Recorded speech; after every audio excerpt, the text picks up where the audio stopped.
Hey guys, what's up? So I went ahead and decided to get my whole religious video out of the way, and that's what I'm going to be talking about today. Maybe it'll drive a little controversy and I'll get some more fans or people who hate me. I don't really give a shit. I'm merely stating my opinion, and, well, it's opinion, but it's facts. I mean, fact and opinion are the opposite, but I mean, I'm gonna be reading, okay, I'll state my opinion, but I'm gonna be reading you facts. There we go. Make it work there. I decided to go about this in a different approach because the basic average religious person in that mindset, or someone who's religious and even doubting their faith, will hear the word evolution and they'll just think that's a fucking joke. I didn't come from a monkey. Why? Because people aren't still coming from monkeys. It doesn't make sense to me. And that's the basic argument for religion, is creationism versus evolution. So I'm going to go about it in the most simple way possible, so maybe people be able to comprehend it. So I'm going to go about the psychological approach. I'm going to start out with the definition of perception. Oh yeah, before that, I'm going to give you a little brief history on myself so people don't think I'm just a random atheist chick who's like ignorant to religion. I actually had not a religious upbringing in my own home, but my grandfather was a Southern Baptist pastor, and you know, most of the American religion is Christian faith, so you know, that's all hellfire preaching. And so I guess you could say I got enough religious lessons for more than half of America. So I had a very strong faith until February of 2008, and it's now 2010, as you know, and I'll be 20 this year. So it wasn't that long ago that I quit believing compared to when I was truly into believing. So that's just another point. I did the whole church camp thing. I was baptized twice. I've tried to save friends. I strongly believed in it. I prayed all the time. So just letting you know, I've been there. And maybe this will explain to you why I didn't lose my faith. So I'm going to read the definition of perception, and then I'm going to read an excerpt from my College 1 psychology book. Or, yeah, like, not College 1, College 1 level psychology book, yeah. Okay. Definition of perception. This is from Merriam-Webster's online, so it's not like scientific or anything for people who hate scientists. A result of perceiving is observation, and then it says a mental image, concept, and it says awareness of the elements of environment through physical sensation interpreted in light of experience, quick, acute, and intuitive cognition, appreciation, a capacity for comprehension.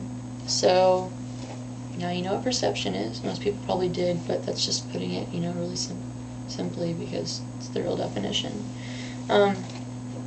So like I said, I'm going to read this excerpt from my psychology book for my introduction to psychology for my college class. It's from chapter 5. It's really interesting because chapter 5 is called Mind, Consciousness, and Altered States. And in the alternate states of consciousness, see, it's right here, alternate states of consciousness, it has a couple subcategories. And the first was lucid dreaming, then hypnosis, then meditation, and then religious ecstasy. Ecstasy, isn't that another word for bliss? How interesting. Ignorance is bliss. So I found that pretty interesting because, you know, it's under the altered states of consciousness section, not under the how to live your life section. Haha. Tiff made it funny. Just kidding. Okay. Anyways, religious ecstasy.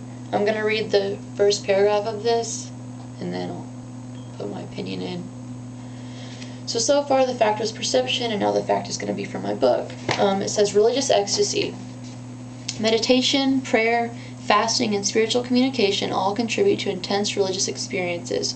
For William James, psychologist, 1902, religious experiences constituted unique psychological experiences characterized by a sense of oneness and relatedness of events, of realness and vividness of experiences, and an inability to communicate in ordinary language the nature of the whole experience.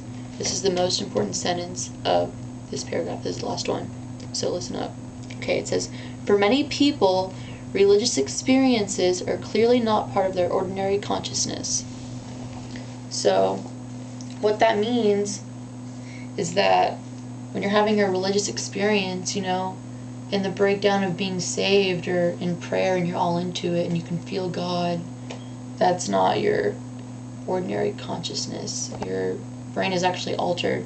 I also find it really interesting that the religious ecstasy thing is right on the page before mind-altering drugs, and it explains how religious preference is a psychological alteration and drugs are a chemical alteration, so they affect your brain in the same way, just one is hurting your brain unnaturally and one is hurting your brain naturally.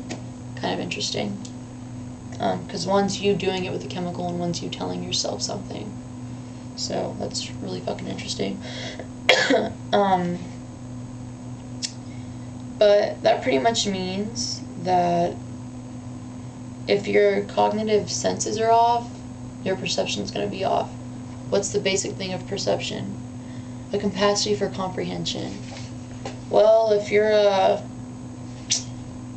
mind is altered, your perception is going to be altered.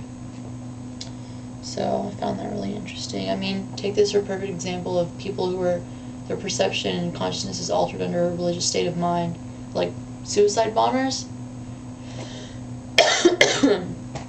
They do that because they think it's going to get them a better place in heaven and it's serving their God. Well, any other religion that doesn't understand that one would argue that, oh, those people are just crazy. Well, no, they weren't crazy. Like, yeah, they may seem that way, but that's because of their perception. It's the way they viewed the world. That's what they felt they needed to do. Like, you may feel you need to be saved to get to heaven one day, because that's what most Christians believe.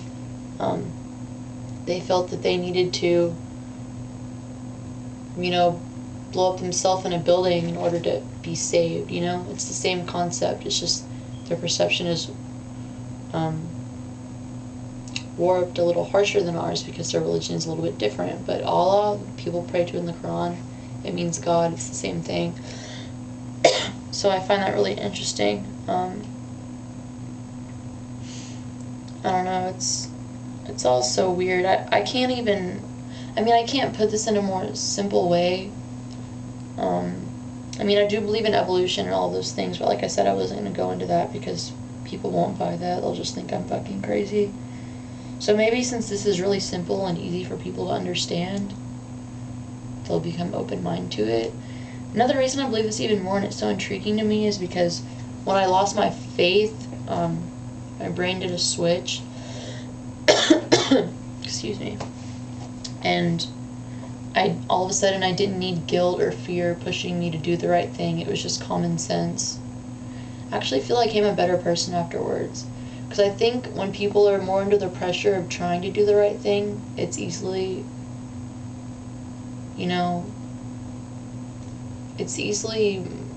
like making them do the wrong thing versus doing the right thing. I don't know, because common sense is so much more comfortable than being scared of burning in hell for all of eternity or whatever the fuck. So, I guess just leave a comment, a video response.